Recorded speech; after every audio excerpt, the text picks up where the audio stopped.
Bien, donc je vais enregistrer le document ici et on va repasser sur le long texte.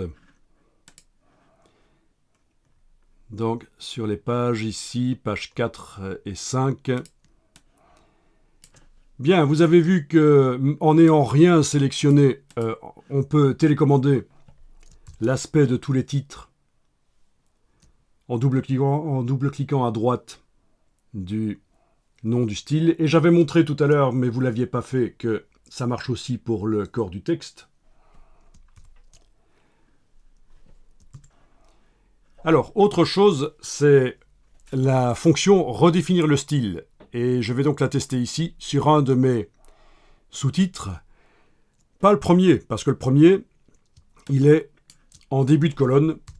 Ce que je veux faire ne pourra pas être montré.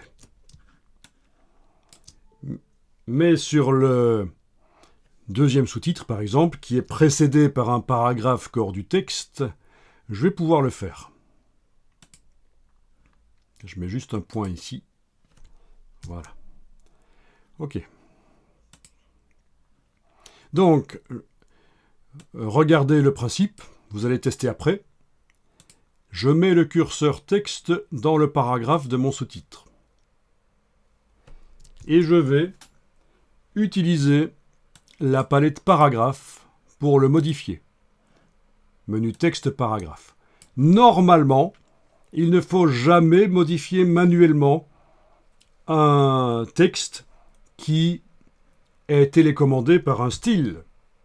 Mais ce que je vous montre ici peut être intéressant. C'est la technique de redéfinir le style. Je vais ici, je me dis, tiens, c'est quand même foireux comme mise en page. Il faudrait quand même qu'avant le titre, il y ait un espace qui éloigne le titre beaucoup plus du paragraphe qui le précède. Et c'est pour ça que je vais utiliser ici la fonction espace avant. Donc, j'augmente l'espace avant. Voilà. On voit que le texte bouge sur le côté. Forcément, je suis en train de pousser le texte vers le bas de la colonne. Ça repousse tout le texte sur toutes les pages vers le bas. On est bien d'accord.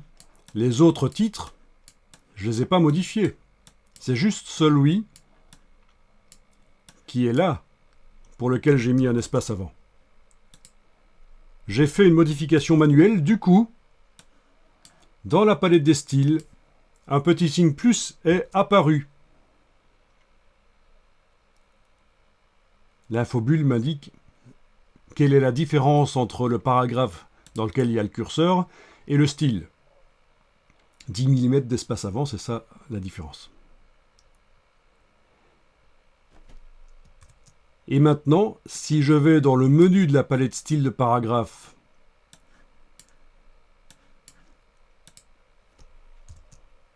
et que je demande redéfinir le style va se modifier et intégrer la différence. Et donc, le paragraphe d'à côté, là, sur la droite, devrait avoir un espace avant qui va se mettre, et tous les autres paragraphes qui utilisent le style titre second niveau. Donc, redéfinir le style. Voilà. Donc ça, c'est la modification d'un style sans devoir double-cliquer sur la droite du nom et aller dans la grande boîte avec plein de choses qui sont présentées différemment de ce qui se passe dans la palette caractères et paragraphes. C'est en utilisant les palettes caractères et paragraphes et puis en redéfinissant le style. Donc c'est une méthode, allez-y, essayez. Donc je vous rappelle qu'il faut d'abord positionner le curseur dans un sous-titre. Dans la palette paragraphe, allez modifier l'espace avant. Bien sûr, ça suppose que votre titre au-dessus, il y a un paragraphe, sinon vous ne voyez pas ce que vous faites. C'est pour ça que le premier, je ne l'ai pas utilisé pour faire ça.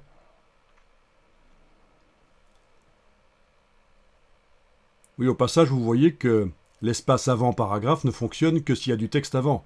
Le premier paragraphe n'a pas de texte avant, l'espace avant ne marche pas. Logique. C'est par rapport au texte qui précède cette fonction ici d'espace avant.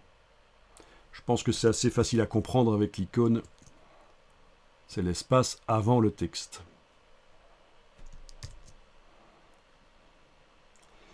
Donc un signe plus apparaît à côté de titre second niveau. On va dans le menu, on demande redéfinir le style et le style est modifié.